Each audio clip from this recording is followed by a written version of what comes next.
A tactical shooter is a subgenre of shooter game that includes both first-person shooters and third-person shooters. These games simulate realistic combat, thus making tactics and caution more important than quick reflexes in other action games. Tactical shooters involving military combat are sometimes known as soldier sims. Game design. According to IGN, tactical shooters are about caution, cooperation, coordination, planning, and pacing. In those games, making decisive pushes, quick moves for cover, strategic retreats, and last-ditch grabs at the goal are not only important to success, but balanced in such a way that they become enjoyable activities in play. Tactical shooters are designed for realism. It is not unusual for players to be killed with a single bullet, and thus players must be more cautious than in other shooter games. The emphasis is on realistic modeling of weapons, and power-ups are often more limited than in other action games. This restrains the individual heroism seen in other shooter games, and thus tactics become more important.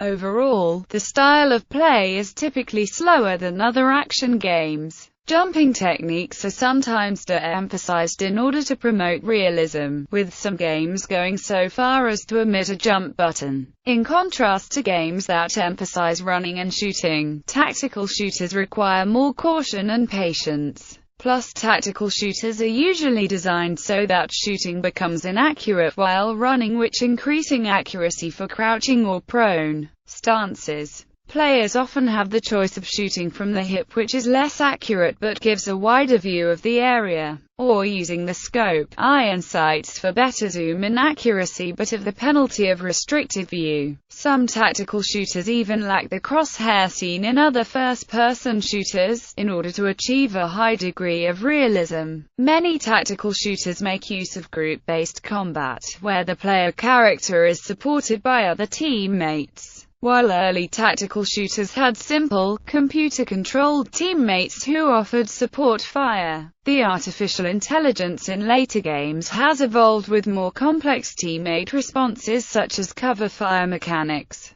In games with a sufficiently robust artificial intelligence, the player character is able to issue commands to other computer-controlled characters. Some games in the genre allow players to plan their team's movements before a mission, which the artificial intelligence then follows. Many games also offer a multiplayer online play, allowing human players to strategize. Team-based tactics are emphasized more than other shooter games, and thus accurate aiming and quick reflexes are not always sufficient for victory. The level design usually reflects the game's setting. For example, the player may play the role of SWAT police fighting terrorists or other criminals, or may engage in military combat in real-world conflicts as either battlefield soldiers or special forces commandos. Some games take place in entirely fictional universes, and incorporate elements of science fiction. Each level will have different objectives, although some levels may simply require that the player defeat their enemy. Other levels may challenge the player with objectives such as escorting a VIP safely to a specific location or planting a demolition charge on the target.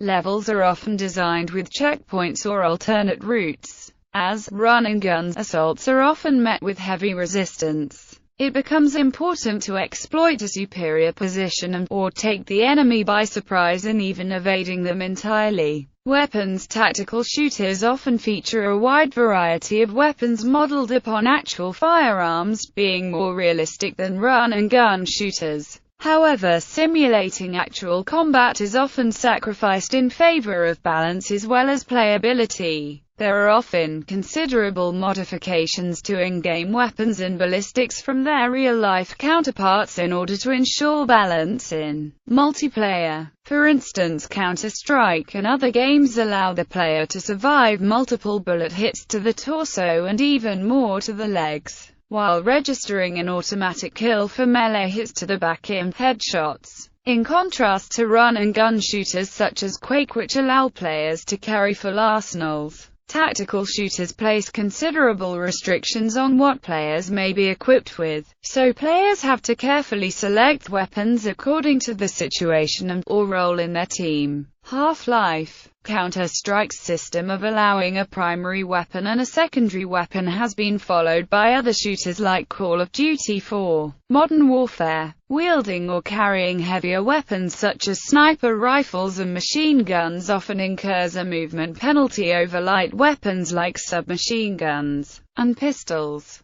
Players often find loopholes in this system, such as in Half-Life, Counter-Strike, where they would switch their firearm to a knife in order to run faster. Due to the problem of grenade spamming, the effect of explosions are often toned down and/or only 1 to 2 grenades are allowed to be carried. History. The tactical shooter genre was pioneered in 1998, with the game industry generally crediting games such as Rainbow Six and Ghost Recon with defining and refining the tactical shooter genre. Another key title was Delta Force, which emphasized real-world weaponry and quick kills. Terra Nova, Strike Force Centauri, released in 1996, is one of the earliest tactical shooters and one of the first 3D games with squad-oriented gameplay. The genre was also influenced by the SWAT series, a spin-off from the Police Quest series of adventure games. Rainbow Six has been credited as a revolutionary game, which defined the conventions of the genre. The game was inspired by the Federal Bureau of Investigation hostage rescue team, and was designed to replicate a team of specialists performing a skilled operation.